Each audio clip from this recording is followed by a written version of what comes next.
देवं कंसचाणूरमर्दनम् देवकी परमानन्दम् कृष्णं वन्दे जगद्गुरुम् देवकी परमानन्दम् कृष्णं वन्दे जगद्गुरुम्।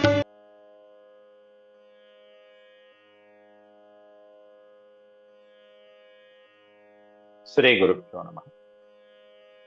వ్యాస విరచిత శ్రీమద్ భాగవతంలో దశమ స్కందంలో నేడు మనం 67వ అధ్యాయం చెప్పుకుంటున్నాం. బలరాముడు ద్వివిధుడు అనేటువంటి వానర వీరుణ్ణి సంహరించడం అనేది ఈ ఘట్టంలో వివరించారు వ్యాసులు వారు. ముందుగా వ్యాస గణేశుని కీర్తించుకుని ప్రారంభించుకుందాం.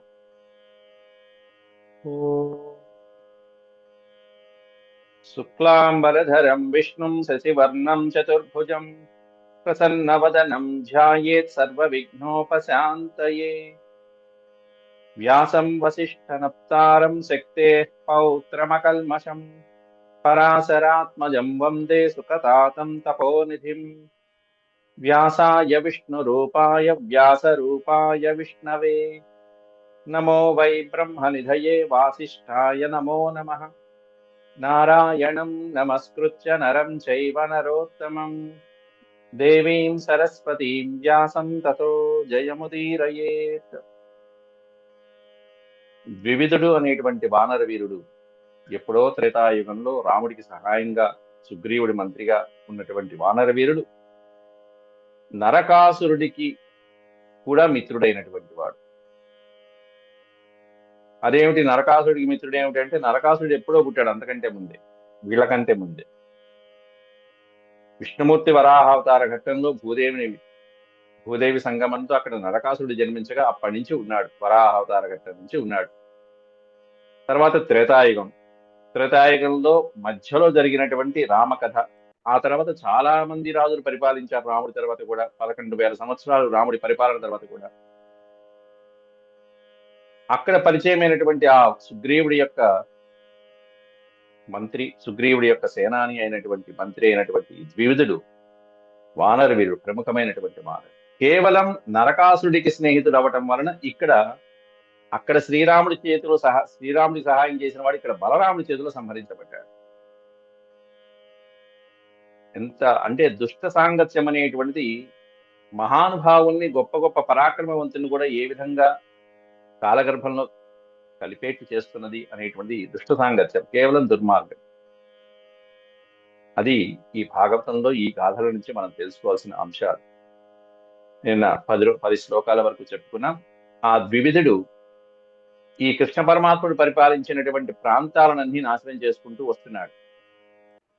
ఆ సందర్భంలో అక్కడ బలరాముడు గాయంతం వారుణీం పీత్వా మద విహ్వలలోచనం విభ్రాజమానం వపుష ప్రభిన్నమివ వారణం. మత్తెక్కి మదించినటువంటి వారణం అంటే ఏనుగులాగా ఆ తరుణీమణులతో హాయిగా ఆనందిస్తున్నాడు, వ్రజవాసులతో ఆనందిస్తున్నాడు. అక్కడ దుష్టశాఖా మృగః, దుష్ట శాఖాముహ మృగః, ఈ 2 పదాలు చూసారా? ప్రథమా విభక్తిలోనే పెట్టారు. 2 ఒకే రకంగా చివరిలో విసర్గాంతాలతో ఉంటే ప్రథమా విభక్తి. శాఖామృగం అనేటువంటిది వానరుడికి వాడవలసినటువంటి పేరు. శాఖామృగం, కొమ్మల పైన చెట్ల పైన తిరుగుతూ ఉండేటువంటిది. ఎట్లాంటి వాడు? దుష్ట, దుర్మార్గుడు. దుష్ట శాఖామృగ శాఖామారూఢ కంపయన్ ద్రుమాన్ చక్రే కిలకిలా శబ్దమాత్మానం సంప్రదర్శయన్. కాబట్టి ఇప్పుడు చెట్టు పైన కూర్చున్నటువంటి ఆ వానరుడు తనకి తాను ఆత్మానం సంప్రదర్శయన్, తనని కింద ఉన్నటువంటి స్త్రీలు గాని బలరాముడు గాని చూడాలని చెప్పేసి అక్కడి నుంచి చెట్టు పైన కూర్చుని శాఖాం ఆరూఢ, చెట్టు పైన శాఖల్లో ఉన్నటువంటి వాడు కంపయన్ ద్రుమాన్, ఆ చెట్టుని కదిలిస్తూ, ద్రుమము అంటే వృక్షం, ఆ వృక్షాన్ని కంపిస్తూ చక్రే కిలకిలా శబ్దం, ఏ విధంగా అయితే కోతులు కీచుమంటూ ఓ శబ్దం చేస్తూ ఉంటాయో ఆ రొద చేస్తూ కిలకిలా శబ్దం చేస్తూ తనని తాను అక్కడ ఉన్నట్టుగా మిగతా వాళ్ళ దగ్గరికి తెలియజేసేట్టుగా ప్రదర్శిస్తున్నాడు అనేకమైనటువంటి చేష్టలతో. తస్య దార్క్ష్యం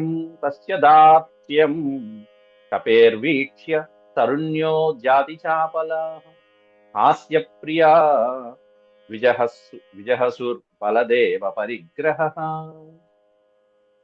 తస్య దార్క్ష్యం కపేర్వీక్ష్య, కపేహ అంటే కపి యొక్క,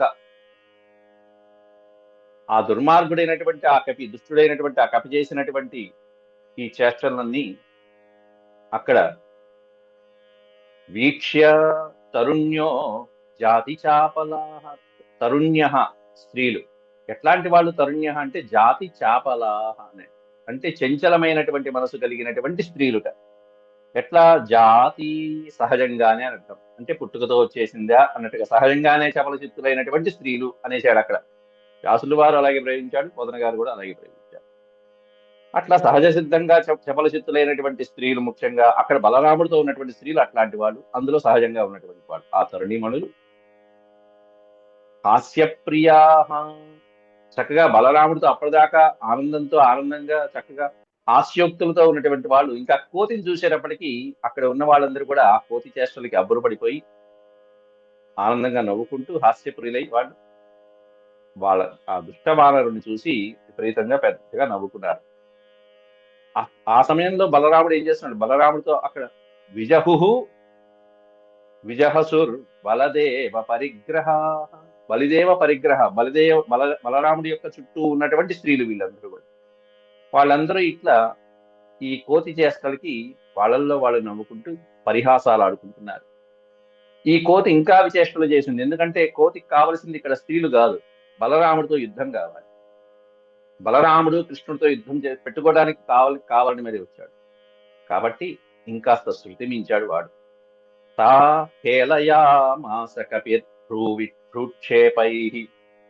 భ్రూక్షేపై అంటే కనుబొమలు మొదలైనటువంటి కళ్ళు తిప్పటాలు, భ్రూక్షేపై సమ్ముఖాదిభిః దర్శయన్ స్వబుధం తాసాం రామస్య చ నిరీక్షతః, రాముడు చూడటం కోసం ఓ పక్కన రాముడు నిరీక్షతః చూస్తూ ఉన్నప్పుడే, బలరాముడు చూస్తూ ఉన్నప్పుడే తా హేళయామాస కపిః, ఆ కపి చేసినటువంటి వికృత వేషాలు, భ్రూ విక్షేపై సమ్ముఖాదిభిః అన్నాడు.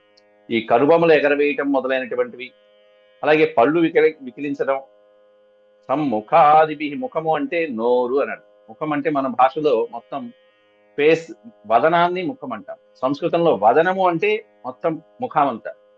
సంస్కృతంలో ముఖం అనే శబ్దం వాడాలంటే కేవలం నోటికి ముఖం అంటే. అందువల్ల సమ్ముఖాదిభిః, వాడి ముఖము, ముఖాల్లో ఉన్నటువంటి పళ్ళు, వాడి అందమైనటువంటి ఆ పళ్ళ అందాన్ని చూపిస్తూ పక్కన దర్శయన్ స్వగుదం తాసాం, ఆ స్త్రీలకి వాడి యొక్క శరీర భాగాలని చూపిస్తూ రామస్య చ నిరీక్షతః, రాముడు ప్రత్యక్షంగా చూస్తూ ఉన్నప్పుడే ఈ వెకిలి వేషాలని చేస్తూ వాళ్ళని హేళన చేశాడు, స్త్రీలని అవహేళన చేశాడు ఆ వానరు. తం గ్రావ్న, కోతే కదా ఏముందిలే విదిలిస్తే పోతుందేమో అని చెప్పి కర్రపొలతోనో రాయితోనో కొడుతూ ఉంటాం మనం. అట్లాగే ఒక రాయి తీసుకుని కొట్టాడు బలరాముడు. తం గ్రావ్న అనే పదానికి అర్థం రాయితో, రాయి చేత. తం గ్రావ్న ప్రాహరత్ క్రుద్ధో బలః ప్రహరతాం వరః సవంచయిత్వా గ్రావాణం మదిరా కలశం కపిః గృహీత్వా. కంటిన్యూషన్.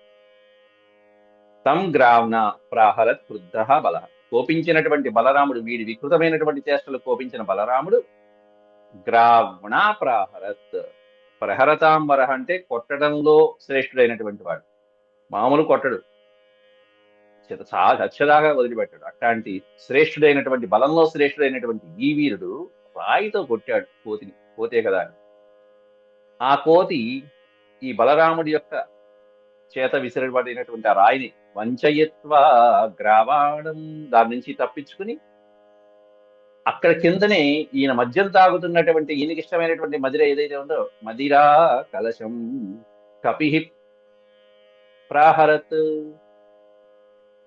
ఈ కోతి కాస్త ఏం చేసింది, ఆయన తాగుతున్నటువంటి మద్యం ఏదైతే ఉందో ఆ మదిరిని, ఆ మదిరం యొక్క కలశాన్ని కపిః గృహీత్వా, గ్రహించి హేళయామాస ధూర్తస్త్వం కోపయన్ హసన్, నిర్భిద్య కలశం దుష్టో వాసాంసి ఆస్ఫాలయత్ బలం. వాసాంసి ఆస్ఫాలయత్ బలం నిర్భిద్య కలశం దుష్ట. ఈ దుష్టుడైనటువంటి ఈ వానరుడు ఏం చేశాట? ఆ మదిరా కలశాన్ని తీసుకుని హేళయామాస ధూర్త, అవమానంగా వెకిలి చేష్టలు చేస్తూ ఆ బలరాముడి చూస్తూ తం కోపయన్ హసన్, బలరాముడి పట్ల నవ్వుతూ ఓ పక్కన కోపిస్తూ నిర్భిద్య కలశం, ఆ కలశాన్ని కాస్త బద్దలు కొట్టేసింది, భేదనం చేసింది దుష్టమైనటువంటి ఆ వానరం. అంతేకాకుండా వాసాంసి అంటే వస్త్రములు, ఆ స్త్రీల యొక్క వస్త్రములు ఏవైతే ఉంటాయో వాటిని ఆస్ఫాలయద్బలం, తన యొక్క బలంతో ఆస్ఫాలయం చించేసిందిట. వారు ధరించినటువంటి వస్త్రములు ఉత్తరయములు ఏవైతే ఉంటాయో అక్కడ ఉన్నటువంటివి, అక్కడ పెట్టుకున్నవి, వారు ధరించినవి దగ్గరికి వెళ్ళి మరి చించేయటం మొదలుపెట్టేసి, దాంతో బలరాముడికి కోపం తెప్పించే చేష్టలు చేయటంతో క్రుద్ధుడైనటువంటి బలరాముడు కదర్థీకృత్య బలవాన్ విప్రచక్రే మదోద్ధత తం తస్యా వినయం దృష్ట్వా దేశాంశ్చ తదుపధృత అన్నారు. కదర్థీకృత్య బలవాన్ విప్రచక్రే మదోద్ధత, మద ఉద్ధత, మదం చేత ఉద్ధతుడైనటువంటి ఆ వానరుణ్ణి ఇక మట్టు పెట్టడం కోసం అని చెప్పేసి ఆ బలశాలి అయినటువంటి బలవాన్ మదోద్ధత, బలవంతుడైనటువంటి వాడు మదోద్ధతుడైనటువంటి వాడు అయినటువంటి ఈ ధూర్తుణ్ణి ద్వివిధుణ్ణి ఈ విధంగా బలరాముడు తృణీకరించి, కదర్థీకృత్య అంటే తృణీకరించడం, వీడి చేష్టలు వీడికి కూడా మనం దరిచేది ఏమిటి అన్నట్టుగా చాలా చులకన చేసి గడ్డి పరకలాగా చూస్తాం. తృణీకృత్య, కదర్థీకృత్య, అంత చులకనగా చూసినప్పటికీ తం తస్యా వినయం దృష్ట్వా దేశాంశ్చ తదుపధృత. అయితే ఈ విధంగా చేసినటువంటి ఇతడి గురించి తెలుసుకుని శ్రీకృష్ణుడి పట్ల అపచారం చేసినటువంటి వాడు వీడు అని చెప్పి అనుకుని కోపించినటువంటి బలరాముడు, ఎందుకంటే మన దేశాన్ని మన ప్రాంతాన్ని కూడా మనం ఉన్నటువంటి వాటినన్నీ కూడా నాశనం చేస్తున్నాడు అని చెప్పి క్రుద్ధ ముసలమాదత్త హలం చారిజిఘాంసయ వివిధోపి మహావీర్య సాలముద్యమ్య పాణినా అభ్యేత్య తరసా తేన బలం మూర్ధన్యతాడయత్. కంటిన్యూషన్ శ్లోకాలు. క్రుద్ధ, కోపించినటువంటి బలరాముడు వెంటనే ఆయన యొక్క ఆయుధాలని గ్రహించాడు. ముసలం ఆదత్తం హలం, ముసలము హలము ఈ రెండు ఆయన ఆయుధాలు. ముసలం వేరు, హలం వేరు. హలం అంటే నాగలి, హలం నాగలి. ముసలం అంటే రోకలి, మనకి పూర్వకాలంలో రోలు రోకలి ఉండే, రోకలి బండ. రోలు అంటే కింద ఉండేది, రోకలంటే మీకు తెలియదు చెప్పక్కల. కాబట్టి ముసలం ఆదత్తం హలం చ, ఎట్లాంటివి అవన్నీ? అరిజిఘాంసయ అన్నారు. అరిజిఘాంసయ అంటే శత్రువుల్ని మర్దించగలిగినటువంటి ఆయుధాలు ఈ రెండు. ఇక ఈ హలానికి అయితే భూమిని కూడా లాగి పారేస్తుంది, ఇక చెప్పక్కల్లా. ఈ ముసలం అనేటువంటిది ఆయనకి, ఇది మనం ఆంజనేయ స్వామికి భీమసేనుడికి ఏ విధంగా అయితే గదాయుధాన్ని మనం పెడుతూ ఉంటాము, ఆంజనేయ స్వామికి అసలు ఏం పెట్టకూడదు కానీ పెడుతూ ఉంటాం. అలా ఆయుధం, ముసలం అనేటువంటి స్పష్టంగా చెప్పారు. బలరాముడికి ఆయుధం అది. ద్వివిధోపి మహావీర్య, కాబట్టి ఆ రెండు ఆయుధాలని గ్రహించి ఇక క్రుద్ధుడై ఆ వానరుడి మీదకి ప్రకోపిస్తుంటే ద్వివిధుడు కూడా, ద్వివిధోపి మహావీర్య, మహావీరుడైనటువంటి ఆ ద్వివిధుడు సాలముద్యమ్య పాణిన, సాలముద్యమ్య పాణిన, శిశుపాలవద కావ్యం చదువుతుంటే ఆయన ద్వివిధోపి మహావీర్య సాలముద్యమ్య పాణిన. ఆ మహావీరుడైనటువంటి ద్వివిధుడు ఏం చేశారట? సాలం ఉద్యమ్య, సాలము అంటే ఒక మహావృక్షం, సాల వృక్షం అంటారు దాన్ని. పర్వత చర్యాల్లో కింద లోయల నుంచి ఓ శిఖరాగ్రం వరకు ఉంటాయి ఎత్తైనటువంటి చెట్లు. అటువంటి సాల వృక్షాలని ఉద్యమ్య, పాణినా ఉద్యమ్య, చేత్తోనే పెకలించి వేసి దాంతో బలరాముడి మీద దెబ్బేస్తున్నాడు వాడు. అభ్యేత్య తరసా తేన బలం మూర్ధన్యతాడయత్ తంతు సంకర్షణో మూర్ధ్ని పతంతమచలో యథా. అభ్యేచ్ఛ తరస. తరస అంటే వెంటనే ఆ బలవంతమైనటువంటి ఆ మహావృక్షాన్ని చేతిలో పట్టుకుని, సాల వృక్షాన్ని, ఆ మద్ది చెట్టుని దాన్ని పెకలించి పరిగెత్తుకుంటూ వెళ్ళి అభ్యేత్య తరసా అభ్యేచ్ఛ పరిగెత్తుకుంటూ వెళ్ళితే బలం మూర్ధన్యతాడే. మూర్ధని అనే పదానికి అర్థం శిరస్సునందు. బలరాముడి యొక్క శిరస్సునందు అతాడయత్, ఒక్క కొట్టుడు కొట్టాట. కొడుతుంటే ఆ పర్వతం ఆ దెబ్బకి కూడా తంతు సంకర్షణ, ఆ దెబ్బకి ఆ సంకర్షణుడు మూర్ధ్ని పతంతం, తన పతంతం అంటే పడుతున్నటువంటి శిరస్సు మీద పడుతూ ఉన్నటువంటి ఆ చెట్టు పడుతున్నప్పటికీ కూడా అచలహ యథ అన్నారు అక్కడ. అచలహ అనే పదానికి రెండు అర్థాలు. అచలం అంటే పర్వతం. పర్వతం ఏదైతే ఎలా అయితే నిశ్చలంగా ఉంటుందో అలా నిశ్చలంగా ఉన్నాడు. అచలహ అంటే చలనము లేకుండా అని అర్థం ఒకటి. అచలహ అంటే పర్వతము, చలనము లేనిది స్థిరమైనది అనే అర్థంలో చెప్పుకుంటే ఆ దెబ్బకు కూడా అంత దెబ్బకు కూడా తట్టుకుని ఏమీ కదలకుండా ఏంటి దెబ్బ తగిలిందా ఏంటి కొట్టావా నువ్వు అన్నట్టుగా చూశాట బలరాం. మూర్ధ్ని పతంతం, పతంతం అలా పడుతున్నటువంటి ఆ వృక్షాన్ని చేతులు ఆపేశాడు. ఏమీ అసలు కదలకుండా ఓ పర్వతం నుంచున్నట్టుగా గాంభీర్యంగా నుంచున్నాడు మహానుభావుడు బలరాముడు. ఆయనకి ఇవన్నీ ఓ లెక్క. ప్రతి జగ్రాహ బలవాన్ సునందేనాహతం ముసలాహతమస్తిష్కో విరేజే రక్తధారయ. విరేజే రక్తధారయ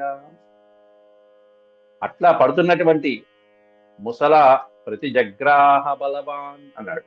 ప్రతిజగ్రాహ అంటే ఆ పడుతున్నటువంటి ఆ మద్ది చెట్టుని, ఆ సాల వృక్షాన్ని ప్రతిజగ్రాహ చేత్తో ఆపేశాడు. బలవాన్ బలవంతుడైనటువంటి ఆ బలరాముడు చేత్తో ఆపేసి పట్టుకుని ఆ తర్వాత ఈయన కొడుతున్నాడు. ఇక తన ఆయుధం తీసుకున్నాడు, ముసలాయుధం.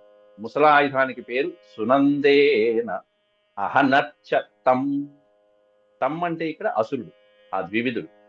ఆ ద్వివిధుడు అనేటువంటి వానరుని ఈ సునందం అనేటువంటి ముసలితో అహనత్. అహనత్ అంటే ఒక్క కొట్టుడు కొట్టాడు నెత్తి మీద. ఈ ముసలం యొక్క దెబ్బ తగిలేటప్పటికి వానరుడి యొక్క పరిస్థితి ఏమైంది? ముసలా హతమస్తిష్క. హతమస్తిష్క, వాడి శిరస్సు మస్తిష్కం కపాలం మీద పడిపోయి ఆ ముసలం దెబ్బ విరేజే రక్తధారయ. ఆ వానరుడు రక్తధారలతో అలా విరాజిల్లుతున్నట్ట. ఎలా విరాజిల్లుతున్నాడు అనేటువంటిది కూడా వర్ణిస్తున్నారు అక్కడ తర్వాత. ఎంత అద్భుతమైనటువంటి రచన అంటే వ్యాసుడు వారు చూడండి. అంటే శత్రువు ఓ పక్కన నెత్తురోడుతున్నప్పటికీ కూడా శత్రువు యొక్క పరాక్రమాన్ని వర్ణించేటప్పుడు కూడా గిరి యథా గైరికయా ప్రహారం నాను చింతయన్. ఆ ద్వివిధుడు వానరుడు ఏమాత్రం లక్ష్య పెట్టలేదు. గిరి యథా గైరికయా ప్రహారం, ఆ దెబ్బకి, ఆ ముసలం యొక్క ప్రహారానికి దెబ్బకి ఒక పెద్ద పర్వతం, ఆ పర్వతం మీద గైరిక ధాతువులు, గైరికాది ధాతువులని రకరకాల ధాతువులు ఉంటాయి. అంటే కొన్ని పర్వతాలన్నీ ఎర్రగా ఉంటాయి, కొన్ని పర్వతాలన్నీ పచ్చగా ఉంటాయి. రకరకాలైనటువంటి రత్నాలు, ధాతువులు మొదలైనటువంటి వాటితో నిండినటువంటి పర్వతాలు ఎలా ప్రకాశిస్తూ ఉంటాయో అలా ఈ శిరస్సు రక్తధారలతో అలా కారుతూ ఉన్నటువంటి అతని యొక్క శిరస్సు కూడా ఎర్రటి గైరికాది ధాతువులతో ప్రకాశిస్తున్న ఒక పర్వతం లాగా ఉందని వర్ణిస్తున్నాడు అక్కడ. ఏమాత్రము దానికి బాధపడకుండా వాడు పునరన్యం సముక్షిప్య, అన్యం పునః సముక్షిప్య, మరొక మహావృక్షాన్ని పెకలిస్తున్నాడు. కృత్వా నిష్పత్రమోజస, ఆ పెకలించినటువంటి వృక్షాన్ని ఏం చేశాట? నిష్పత్రం, పత్రములు లేనటువంటి వృక్షంగా చేశాడు. అంటే ఒక చెట్టుని పీకడం అయింది, పీకి టప్ప టప్ప టప్ప ఊపేటప్పటి దానికి ఉన్నటువంటి పళ్ళు, పుష్పాలు, ఆ పత్రాలు అన్ని నిష్పత్రమోజస, పత్రములు లేనటువంటి దానిగా చేశాట. చేసి దాంతో కొట్టాలి. వాళ్ళ ఆయుధాలు అవి ఆనాటి కాలంలో. యుద్ధ వర్ణన ఇట్లా చేసుకుంటూ వస్తున్నాడు. ఆ బలరాముడి మీద పడినటువంటి ఆ దెబ్బ ఎలా ఉంది, బలరాముడు మళ్ళీ తిట్టుకుంటే వీడి పరిస్థితి ఎలా ఉంది? ఉరవడి దండతాడిత మహోరగు భంగి కడంగి వీరసాగరమున వేచి హేమ కటకంబులన్నొప్పు సునందనామ భీకర ముసలంబునన్ ద్వివిధు కంఠము వేసిన ఓల్చెవాడు చేగురు గల కొండ చందంబున కోయనియాచి సురలు తింపగన్. వీళ్ళ యుద్ధం చూసి అక్కడ బ్రహ్మాది దేవతలు, ఇంద్రాది దేవతలే సంతోషిస్తున్నారట. ఏం యుద్ధం, ఏం కొట్టాడు వానరుడు, ఏం కొట్టాడు బలరాముడు అంటూ. ఓ పక్కన ద్వివిధుడు వేసినటువంటి ఆ చెట్టు మహావృక్షంతో బలరాముడు ఏ విధంగా స్పందించాడయ్యా అంటే ఉరవటి దండ తాడిత మహోరగుభంగి, మహా ఉరగము, మహాసర్పం అది, ఆదిశేషుడు ఆయన. ఆదిశేషుడిని ఒక కుళ్ళతో విదిలిస్తే ఎలా ఉంటుందో, అదిలిస్తే ఎలా ఉంటుందో అలా స్పందించాట బలరాముడు. ఉరవడి దండతాడిత మహోరఘుభంగి గడంగి. వెంటనే ఏం చేశాడు? వీరసాగరముననేచి హేమ కటకంబునన్ నొప్పు, బంగారు చక్కటి ఈ కట్లతో వేసినటువంటి సునందం అనేటువంటి రోకలి, దాన్ని తీసుకున్నాడు, ఆ ముసలాన్ని తీసుకున్నాడు.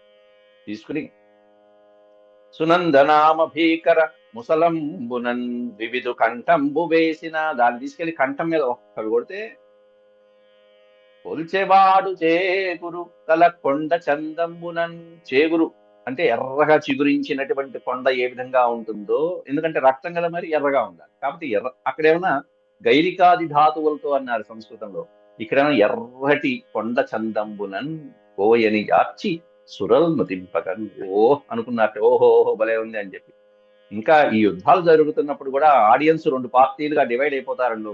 మనం ఏదైనా క్రికెట్ మ్యాచ్ చూస్తున్నా, ఏదైనా ఆటలు చూస్తున్నప్పుడు మనమందరం పక్షాలు డివైడ్ అయిపోయినట్టుగా మహాభారతంలో, భాగవతంలో ఇలా యుద్ధాలు జరుగుతున్నప్పుడల్లా ఈ పక్షాన కొంతమంది, ఆ పక్షాన కొంతమంది వెళ్లే వాళ్ళు ఉంటారు. దానవులు రాక్షసులందరూ అటు పక్షానికి వెళ్ళిపోతారు, దేవతలందరూ ఇటు పక్షాన ఉంటూ ఉంటారు. ఇవన్నీ ఉంటూ ఉంటాయి ఆటల్లో, మళ్ళీ మామూలు. అయినా సరే అంత ముసలంతో కొట్టినా కూడా వాడు తట్టుకుని, అంతవాడొక ఇంత మూర్చిలి ఎంతలో తలి వంది దుర్ధాంత భూరి భుజా విజృంభణుడై మహీజము పూంచిదై యాంతకాగ్రజ వేసిన నాగ్రహంబున దానిని తింతలై ధరరాల చేసే అహీన విక్రమశాలి అయి అంటూ మత్త కోకిల్లో రాస్తారు పద్యం. ఒక రకరకాల పద్యాలు రకరకాల భంగిలో మనం చదువుకుంటానికి ప్రయత్నిస్తూ ఉండాలి. మత్త కోకిల ఆ రోకలితో, ఆ ముసలంతో కొట్టినప్పటికీ కూడా అంత వాడొక ఇంత మూర్ఛిలి, కాస్త మూర్ఛిల్లి అట్ట మళ్ళీ తేరుకున్నట్ట. వెంటనే అంత వాడొక ఇంత మూర్ఛిలి ఎంతలో తెలివొంది, అంతలోనే తెలివొందాడు. దుర్ధాంత భూరి భుజా విజృంభణుడై మహీజము పూంచి, మళ్ళీ అద్భుతమైనటువంటి మహావృక్షాన్ని పూంచాట. దైత్యాంతక అగ్రజు వేసే, దైత్యాంతకుడు ఎవరయ్యా? శ్రీకృష్ణ పరమాత్ముడు. ఆయన అగ్రజుడు ఎవరే? బలరాముడు. ఆ బలరాముడి పైన వేశాట ఆ చెట్టుని. వేసిన నాగ్రహంబున దాని నింతింతలై ధరరాల చేసే, ఆ వేసినటువంటి చెట్టుని వెంటనే బలరాముడు ఆ వృక్షాన్ని మొక్కవని పరాక్రమంతో మొక్కలు చేశాడు. ఇట్లా ఉంది యుద్ధం అంతా. యుద్ధం కూడా ఇలా వర్ణించాల్సిందే, ఎలా చెప్పుకుంటున్నామో అవన్నీ వర్ణించాల్సిందే. దాంతో తేనాహత సుసంక్రుద్ధ తం బలః శతధాచ్చినత్ అన్నారు. ఆ వేసినటువంటి మహావృక్షాన్ని బలరాముడు తన పరాక్రమంతో శతధా అచ్చినత్, శతధ అంటే 100 ముక్కలు చేశాట. వాడేమన్నా ఎంతో కష్టపడి దాన్ని పెకలించడం అయింది, ఆకులు లేకుండా చేశాడు, ఇంకేముంది కొట్టేస్తున్నా చంపేస్తున్నా అనుకుంటూ వచ్చాడు. దాని కాస్త బలరాముడు 100 ముక్కలు చేసి ఏం చేసుకుంటూ చేసుకోపో అన్నాడు. దాంతో ఇంకో చెట్టు బీకాడు. తతో అన్యేషరుషా జగ్నే తం చాపి శతధాచ్చినత్, ఇంకో దాన్ని బీగితే ఇంకో దాన్ని అట్లాగే శతధాచ్చినత్. వాడు కొట్టడం, ఈయన మొక్కలు చేయడం, మొత్తం అన్ని ఏదో ఎండు పుల్లలో విరిచినట్టు విరిచేస్తున్నాడు బలరాముడు. ఇట్లా ఉంది ఆ వనమంతా. చెట్టు చివరికి ఏమైంది అంటే నిర్వృక్షం అయిపోయిందయ్యా. వృక్షాలతో నిండినటువంటి ఘోరమైనటువంటి ఆ వనం కాస్త సుందరమైనటువంటి, హాయిగా బలరాముడు విహరిస్తున్నటువంటి తరుణీమణులతో విహరిస్తున్నటువంటి వనం కాస్త నిర్వృక్షం అయిపోయింది. ఆ ప్రాంతంలో వృక్షం అనేది లేకుండా అయిపోయింది. వీళ్ళందరూ బిక్కుబిక్కుమంటే ఎక్కడ దాక్కున్నారు వీళ్ళందరూ, స్త్రీలందరూ. ఏవం యుద్ధం భగవతా భగ్నే పునః ఆకృష్య సర్వతో వృక్షాన్ నిర్వృక్షమకరోద్వనం. ఏవం ఈ విధంగా, వీడు పీకడం ఈయనేమో తుంచడం, వీళ్ళు పీకడం వాళ్ళు కొట్టడం, ఈ విధంగా వీళ్ళందరూ వృక్షాలు బీ కొట్టుకుంటే యుద్ధం భగవత భగ్నే పునః మళ్ళీ ఆ చెట్టని విరుస్తూ ఉంటే, ఆకృష్య సర్వతో వృక్షాన్ సమస్తమైనటువంటి వృక్షాలు అవన్నీ అప్పటిదాకా ఉన్నవి నిర్వృక్షమకరోద్వనం, ఆ వనంలో వృక్షం అనేది లేకుండా కొట్టుకున్నారట. వృక్షాలు అయిపోయింది, ఇక బండరాళ్ళు కొండరాళ్ళు, తర్వాత ముష్టిఘాతాలు, ఇంతే. యుద్ధమంతా. తతో అముంచత్ శిలావర్షం బలస్యోపర్యమర్షితః తత్సర్వం చూర్ణయామాస లీలయా ముసలాయుధః. ముసల ఆయుధ, ముసలమును ఆయుధంగా కలిగినటువంటి వాడు బలరాముడు. తతో అముంచత్ శిలావర్షం, ఆ వానరుడు కాస్త శిలావర్షాన్ని కురిపించేశాట ఒక్కసారిగా. పెద్ద పెద్ద బండరాళ్ళని తీసుకుని బలరాముడి పైన కురిపిస్తున్నాడు. బలస్య ఉపరి అమర్షిత. అమర్షిత అంటే క్రోధంతో ఉన్నటువంటి ఊగిపోతున్నటువంటి వాడు ఆ ద్వివిధుడు. పెద్ద పెద్ద కొండరాళ్ళని కాస్త బలస్య ఉపరి బలరాముడి పైన వేస్తుంటే తత్సర్వం వేసినటువంటి ఆ రాళ్ళనన్నీ కూడా చూర్ణయామాస లీలయా. బలరాముడు అత్యంత లీలగా, ఏమాత్రము కష్టము లేకుండా సునాయాసంగా ఆడుతూ పాడుతూ వాటిని మొత్తం అంతా పిండి పొడి పొడి చేసేస్తున్నాడు ఆ రాళ్ళు. ఈ విధంగా వృక్షాలు లేవు, కొండరాళ్ళు లేవు. స బాహు, ఇక బాహువులతో, భుజబలాలు. స బాహు తాళ సంకాశౌ ముష్టీకృత్య కపీశ్వర ఆసాద్య రోహిణీ పుత్రం తాభ్యాం వక్షస్య రూరుజత్. చివరికి తాళవృక్షం, సంకాశం అనే పదం చూసారా? సంకాశం అంటే సమానమైన, తాళవృక్షంతో సమానమైనటువంటి బలం కలిగినటువంటి తన యొక్క బాహువులతో ఆ వానరుడు ముష్టీకృత్య కపీశ్వర, కపీశ్వరుడు అన్నాడు అక్కడ. సుగ్రీవుడికి హనుమంతుడికి చెప్పినట్టుగానే అంత సుప్రసిద్ధమైనటువంటి బలం కలిగినటువంటి కపీశ్వరుడు ముష్టీకృత్య, ముష్టి పిడికిడి బిగించి, తాళవృక్షాలు లాంటి ఆ బాహువులతో పిడికిని బిగించి గట్టిగా వెళ్ళి బలరాముడి యొక్క గుండెల మీద ఒక్క కొట్టు కొడుతున్నాడు. ఆసాధ్య రోహిణీ పుత్రం తాభ్యాం వక్షసి అరూరుజత్. వక్షసి, ఆ బలరాముడి యొక్క వక్షస్థలం మీద బలంగా ఒక్కటి వేసి కొట్టాడు. ముష్టిఘాతాలతో కొడితే వెంటనే కోపించినటువంటి యదువీరుడు యాదవేంద్రోపితం దోర్భ్యాం, యాదవేంద్రుడు, యాదవ ప్రభువైన బలరాముడు దోర్భ్యాం త్యక్వా ముసలాంగలే, అప్పటిదాకా చేతిలో ఉన్నటువంటి ఆయుధాలు ఏవైతే ఉన్నాయో, వీడు ముష్టి యుద్ధం చేస్తున్నాడు కదా, ధర్మం ప్రకారం నేను ముష్టి యుద్ధమే చేద్దాం, వాడి దగ్గర ఆయుధాలు లేనప్పుడు నేను మాత్రం ఆయుధాలు పట్టుకోవడం దేనికని ముసల లాంగలే అన్నారు. ముసలము లాంగలము, లాంగలము అంటే నాగలి, నాగలి ఆయుధాన్ని ముసలాయుధాన్ని ఈ రెండింటిని కూడా త్యక్వా వదిలిపెట్టేశాడు, పక్కన పడేశాడు. అవి అదృశ్యమైపోతాయి. ఇక ఈయన కూడా ముష్టిఘాతాలే. జత్రావభ్యర్థయత్ క్రుద్ధః సోపతద్రుధిరం వమన్, అంతే ఒక్క కొట్టు కొడుతున్నారు ఇక్కడ. జత్రావభ్యర్థయత్ క్రుద్ధః, కోపించినటువంటి ఆ మహానుభావుడు కాస్త తన బాహుప్రహారంతో, క్రుద్ధః కోపించినటువంటి ఆయన, సో అపతత్ రుధిరం వమన్, ఆ భుజస్కంధాలు ఒక్క దెబ్బతో ఆ వానరుని కొట్టేటప్పటికి వాడు కాస్త రక్తం కక్కుకుంటూ, రుధిరం వమన్, వమనము అంటే వామిటింగ్ చేసుకోవడం అంటారు కదా, అలా రక్తం కక్కుకుంటూ, రుధిరం వమన్, ఆ రక్తం కక్కుకుంటూ, సహా అపతత్, ఆ వానరుడు ద్వివిధుడు కాస్త పడిపోయాడు, మొత్తం నేల మీద పడి. కేవలం ముష్టిఘాతాలతో 2 దెబ్బలు వేసే పడిపోయాడు, ఆయుధాలు కూడా అక్కడ. వీడు పడేటప్పటికీ మొత్తం అక్కడ భూమి ఎలా కంపించింది అనేది వర్ణిస్తున్నారు. చకంపేతేన పతత సంకట సవనస్పతి పర్వత పురుషార్దూల వాయునా నౌరివాంభసి. చకంపేతేన పతత, తేన పతత, వాళ్ళు పడిపోవడంతో మొత్తం ఆ ప్రాంతం అంతా కంపించిపోయింది. చకంపే, మనం కంపు అంటే వేరే కంపు కాదు, కంపనము అన్నారు, కంపించిపోయింది. సటంక సవనస్పతి అన్నారు అక్కడ. ఎట్లా కంపించిపోయింది ఆ ప్రాంతం అంతా కూడా అంటే, తుఫాను ధాటి మొత్తం అంతా ఊగిపోయింది మొత్తం అంతా. వనస్పతి అంటే మహావృక్షాలతో పాటుగా ఉన్నటువంటి ఆ శిఖరాలతో పాటుగా ఉన్నటువంటి రైవతక పర్వతం అంతా కూడా కంపించిపోయింది. పర్వత పురుషార్దూల, ఈ పురుషార్దూల అనేటువంటి పదం పరీక్షిత్తుకి సుఖేంద్రుడు వాడిన పదం, అది సంబోధన.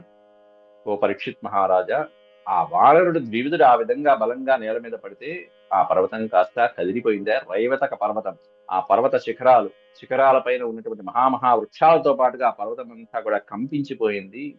వాయునా నౌరివ అంభసి అన్నారు అక్కడ. వాయున, మహావాయునా నౌరి ఇవ అంభసి, తుఫాను దాటికి నీళ్ళల్లో నావ ఏ విధంగా అయితే నౌరి ఇవ, నావ, నౌరి అంటే నావ, విపరీతమైనటువంటి పెనుగాలులకి నావ ఆ సముద్రం మధ్యలో ఏ విధంగా అల్లకల్లోలంగా ఊగిపోతూ ఉంటుందో అలా కంపించిపోయిందయ్యా అని వర్ణించారు. వెంటనే ఎప్పుడైతే వాడు ద్వివిధుడు రక్తం కప్పుకుని మరణించాడో ఆ తర్వాత జయ జయ ధ్వానాలతో దేవతలు సంతోషిస్తున్నారు. జయ శబ్దో నమ శబ్ద సాధు సాధ్వితి చాంబరే సురసిద్ధ మునీంద్రాణామాసీత్ కుసుమ వర్షిణాం. కుసుమ వర్షిణాం, కుసుమములు అంటే పుష్పాలు, పుష్పాల యొక్క వర్షం కురిపించారు. ఎట్లా? జయ శబ్దో నమ శబ్ద జయ జయ రామ అంటూ నమశబ్దాలు, సాధువాచాలు, సాధు సాధ్వితి, సాధు అంటే బాగుంది బాగుంది బాగా చేసావయ్యా, తిక్క కుదిరింది వాడికి, చాలా బాగా చేసావంటూ ఆకాశం నుంచి సుర సిద్ధ మునీంద్రాణం, సురులు, దేవతలు, సిద్ధులు, సాధ్యులు, మునీంద్రులు, మహర్షులు, నారదాది గొప్ప దేవేంద్రులు ఆసీ కుసుమ వర్షిణాం, పుష్పవర్షంతో బలరాముణ్ణి అలా అభినందిస్తూ ఆయన యొక్క బలపరాక్రమాల్ని కొనియాడుతూ ఏవం నిహత్య ద్వివిధం జగద్వ్యతికరావహం, జగద్వ్యతికరావహం అనే పదం పెట్టారు అక్కడ. అంటే ఈ జగత్తుకి వ్యతిరేకంగా భిన్నంగా సమస్తమైనటువంటి వాటిని అల్లకల్లోలం సృష్టించినటువంటి లోక కంటకుడైనటువంటి వానరుణ్ణి, ద్వివిధుణ్ణి ఏవం నిహత్య ఈ విధంగా సంహరించి సంస్తూయమానో భగవాన్ జనై స్వపురమావిశత్. సంస్తూయమాన భగవాన్, భగవాన్ బలరాముడు ఇలా దేవతల చేత మునీంద్రుల చేత స్తూయమాన ప్రశంసించబడుతూ, జనుల చేత ప్రశంసించబడుతూ, తన వారి చేత ప్రశంసించబడుతూ స్వపురం ఆవిశత్, ద్వారకాపురంలో ప్రవేశించాడయ్యా అంటూ పూర్తి చేశారు ఈ అధ్యాయం. యుద్ధమే కాబట్టి కొంచెం వేగంగా లాగించాం. 18 శ్లోకాలు చెప్పుకున్నాం ఈరోజు, చాలా సంతోషం. అందుకే ఈ అధ్యాయాలు గాని నిన్న కూడా మనం చెప్పుకున్నాం, దీంట్లో శతధర్ముడు గాని రుక్మి గాని మొదలైనటువంటి వాళ్ళందరూ కూడా దుష్ట సాంగత్యం వలన భగవంతుడికి సన్నిహితులుగా ఉండవలసినటువంటి వాళ్ళు కూడా, ఆత్మీయులైనటువంటి వాళ్ళు కూడా చివరికి అసూలు భాష కేవలం దుష్ట సాంగత్యం వల్ల. అంతేకాకుండా ఎన్నో యుగాల పాటు ఉన్నటువంటి ఇలాంటి రామ కార్యంలో పాల్గొన్నటువంటి వీరులు కూడా ఈ విధంగా ఇబ్బంది పడ్డారు. అటు జాంబవంతుడు కృష్ణుడి చేతిలో ఇబ్బంది పడ్డాడు. సరే, ఆయనే వరం కోరుకున్నాడు కాబట్టి వరాన్ని తీర్చాడు అనుకుందాం. తద్వారా కృష్ణ పరమాత్ముడికి కన్యారత్నం లభించింది. కానీ జాంబవంతుడికి మాత్రం ఎన్ని యుగాల నుంచి ఉన్నాడు. ఈ ద్వివిధుడు అంతే, నరకాసుడికి స్నేహితుడు అంటే చూడండి. కాబట్టి దుష్ట సాంగత్యం అనేటువంటిది మంచిది కాదు. అందులో వానర బుద్ధి కూడా ఉంటుంది, కొంచెం చంచలమైనటువంటిది. అందుకే మన సుభాషితాలో ఒకసారి శ్లోకం కూడా చెప్పుకున్నాం. వానరులకి నరులకి ఉన్నటువంటి తేడా ఏమిటి? వానరులకి నరులకి, వా అనే ఒక అక్షరమే, కానీ ఎంతో తేడా ఉంది. మతయః ఎత్ర గచ్చంతి తత్ర గచ్చంతి వానరాః, శాస్త్రాణి ఎత్ర గచ్చంతి తత్ర గచ్చంతి వై నరః అంటారు. మతయః ఎత్ర గచ్చంతి అంటే బుద్ధిలో ఏ ఆలోచన అయితే వస్తుందో ఆ బుద్ధికి తగ్గట్టుగా ప్రవర్తించేటువంటిది వానరం. ఇది మంచిదా కాదా అనే ఆలోచన ఉండదు. బుద్ధికి తగ్గట్టుగా ప్రవర్తించుకుంటూ వెళ్ళిపోయేది వానరం. కానీ మానవులు, నరులు అలా కాదు. శాస్త్రాన్ని ఎత్ర గచ్చంతి తత్ర గచ్చంతి వై నరః, శాస్త్రములు చెప్పినట్టుగా నడుచుకునేటువంటి వాడు నరుడయ్యా. నరుడికి వానరుడికి ఉన్న వ్యత్యాసం. అందువల్ల ఎవరితో స్నేహం చేయాలి, ఎవరితో చేయకూడదు, ఎవరితో ఎలా ఉండాలి, ఎవరిని ఆశ్రయించాలి, ఎవరితో స్నేహంగా ఉండాలి అనేటువంటివన్నీ జాగ్రత్తగా విచక్షణ బాధ్యతాయుతంగా ఆలోచించి చేయవలసిన కార్యక్రమాలు. ఇంతవరకు సెలవు. మరొక ఘట్టంతో రేపు కలుసుకుందాం. అంతవరకు సెలవు. ఓం శాంతి శాంతి శాంతి. యదక్షరపద భ్రష్టం మాత్రాహీనం చ యద్భవేత్ తత్సర్వం క్షమ్యతాం దేవనారాయణ. నమోస్తుతే. సర్వం శ్రీకృష్ణార్పణమస్తు. హరి ఓం. నమస్కారం అండి.